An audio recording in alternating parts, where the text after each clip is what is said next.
خاص جنات کو بلانے کے لیے کچھ الفاظ جادوگر دیتے ہیں منتر کے طور پہ، یہ پڑھو گے جنات تمہارے پاس پہنچ جائیں گے۔ یہ رقیہ، یہ جھاڑ پھونک بذات خود فائدہ مند نہیں ہے، بلکہ یہ اللہ ہی کی تقدیر سے اس کا اثر ظاہر ہوتا ہے۔ کفر و شرک کے چلے کرنا، قبروں کی پوجا کرنا، اکثر آپ کو یہ کہیں گے جاؤ آپ کا کام ہو جائے گا، اتنے من گوشت قبرستان میں پھینک دو، کالا بکرا ذبح کر کے قبرستان میں پھینک دو، وہ جنات کی عبادت ہے۔ مولوی کو تو یہ پتا ہے موٹی سامیت اتنے پیسے مل جائیں گے، ماڑا بندہ ہے تو وہ تھوڑا بٹر کھا دے گا۔ ہر لمحہ قرآن اور سنت کا ترجمان، فضیلت الشیخ توصیف الرحمن۔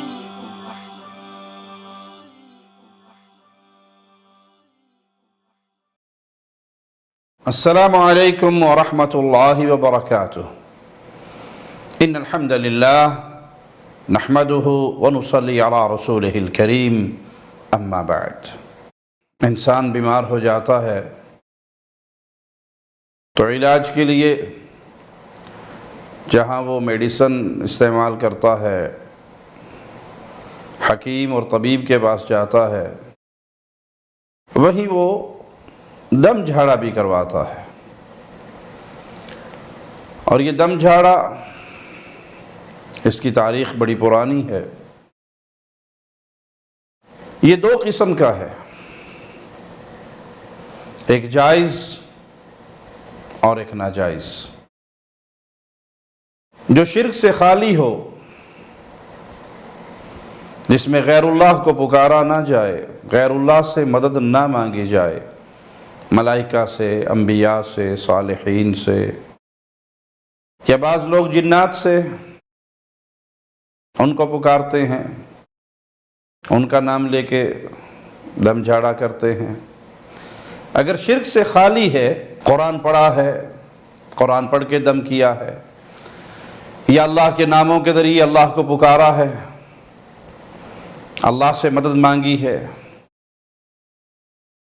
یا نبی کریم صلی اللہ علیہ وسلم کی سکھائی ہوئی دعائیں ہیں، وہ پڑھ کر کسی کو دم کیا ہے، تو یہ جائز ہے، اس میں کوئی حرج نہیں۔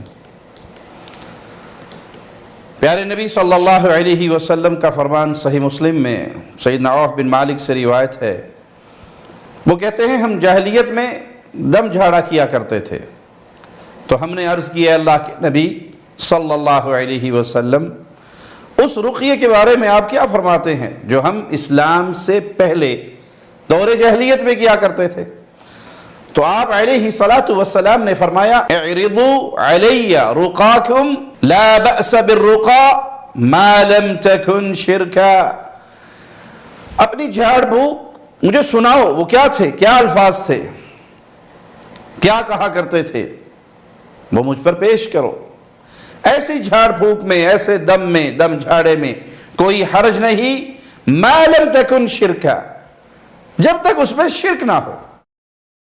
اب آپ سوچئے کہ اسلام سے پہلے جو زمانہ جاہلیت میں دم جھاڑا ہوتا تھا، نہ تو وہ قرآن تھا، نہ وہ احادیث مسنونہ تھی، وہ اپنے طور پہ جو بھی دم کرتے تھے، بخار میں، مرگی میں، کسی اور مرض میں، جنات میں، کسی مسئلے میں، تو آپ صلی اللہ علیہ وسلم نے کیا فرمایا؟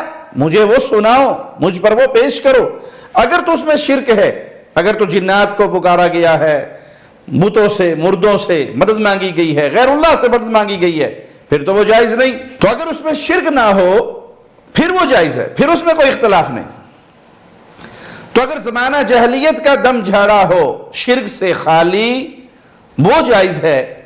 تو اسلام میں قرآن حکیم کی کسی آیت کو پڑھ کے دم کیا جائے، یا کوئی مسنون دعا پڑھ کے دم کیا جائے، یا اپنے الفاظ میں جنات کو ڈرا کر دھمکایا جائے کہ نکل جاؤ، بھاگ جاؤ، چھوڑ دو، ورنہ تیرے لیے بد دعا کروں گا، اللہ تجھ پہ کوئی عذاب نازل کر دے گا، معاملہ اللہ سے ہی جڑا ہوا ہو، شرک سے پاک ہو، تو وہ جائز ہے۔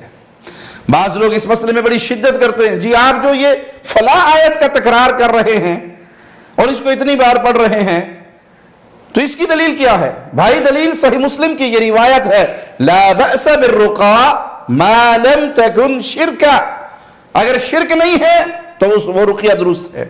غیر قرآن سے رقیہ ہو، شرک سے خالی ہو تو جائز ہے. اور جہاں قرآن پاک کی آیات کو پڑھ کر یا کسی خاص آیت کو خاص تکرار کے ساتھ پڑھ کر، تو قرآن تو ہے ہی شفا، اللہ نے اس کو شفا بنا کر اتارا ہے، تو ہم اس شفا سے فائدہ اٹھا رہے ہیں. شہد شفا ہے، چاٹ لیجئے، پی لیجئے، پانی میں ڈال کے استعمال کر لیجئے، استعمال کے طریقے ہیں. شہد میں شفا ہے. اسی طرح قرآن حکیم ہے، کسی بھی آیت سے آپ کو کسی مسئلے میں فائدہ ہو رہا ہے تو وہ بالکل بالاولیٰ جائز ہے. اگر زمانہ جاہلیت کے دم جائز ہیں، شرک سے خالی ہو، تو قرآن کا دم، اللہ کے پیارے ناموں کا دم، یہ وظائف، یہ بالاولیٰ جائز ہے. علامہ سیوطی رحمہ اللہ فرماتے ہیں دم جھاڑ کے جائز ہونے پر علماء کا اتفاق ہے، بشرطی کہ اس میں 3 شرطیں پائی جاتی ہوں. پہلی یہ کہ وہ دم جھاڑ، وہ جھاڑ پھونک اللہ کے کلام سے کی جائے، وہ دم اللہ کے کلام سے کیا جائے، وہ رقیہ اللہ کے کلام سے کیا جائے، یہ اللہ کے اسماء و صفات کے ذریعے کیا جائے، اور وہ عربی زبان میں ہو، یعنی اس کا معنی و مفہوم سمجھا جا رہا ہو، غیر مفہوم الفاظ نہ ہو. آپ اپنی زبان میں بھی دم کرتے ہیں تو وہ الفاظ غیر مفہوم نہ ہو، مبہم نہ ہو، کیونکہ مبہم الفاظ میں خاص جنات کے لیے کوڈ ورڈ ہوتے ہیں. خاص جنات کو بلانے کے لیے کچھ الفاظ جادوگر دیتے ہیں منتر کے طور پہ، یہ پڑھو گے جنات تمہارے پاس پہنچ جائیں گے.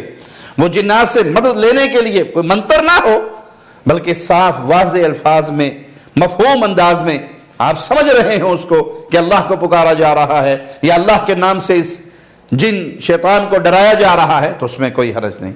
ساتھ یہ اعتقاد بھی رکھا جائے کہ یہ دم، یہ رقیہ، یہ جھاڑ پھونک بذات خود فائدہ مند نہیں ہے، بلکہ یہ اللہ ہی کی تقدیر سے اس کا اثر ظاہر ہوتا ہے. یہ ایک سبب ہے، شفا اللہ کے ہاتھ میں ہے، بطور سبب ہم یہ اختیار کر رہے ہیں. جیسے گولی کھاتے ہیں، انجیکشن لگواتے ہیں، ڈرپ لگواتے ہیں، سبب ہے، گولی میں تو شفا نہیں ہے، اللہ کے حکم میں شفا ہے.